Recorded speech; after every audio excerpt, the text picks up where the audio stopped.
KMC তে কি হয়েছে আমরা জানি না। আপনার কালীকে তুললে সব বেরিয়ে যাবে। কলকাতা কর্পোরেশনে কালী না বললে কোনো প্ল্যান হয় না। আর Kali appointed by Camac street, সবাই জানে। আর এই কালী বাইপাসের পাশে আপনাদের তৃণমূল ভবন বানাচ্ছে 200 কোটি টাকা দিয়ে, আর এখান থেকে টাকাটা তুলে ওখানে পাঠায়।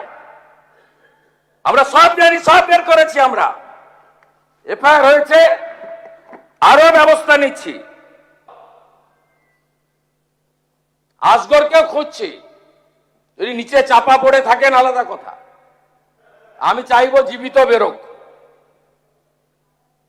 কি করে এইসব লোক এই জায়গাগুলোতে ঢোকে বের করতে হবে। অ্যারেস্ট হয়েছে Gulzar Hossain, supervisor of Asgar, Kamal Samanta, iron structure fabricator, Shambhunath Behera, lessee of land, Dibakar Bhandari, labour supplier cum Trimex contractor, Abdul Hamid, broker for sanction plan for KMC.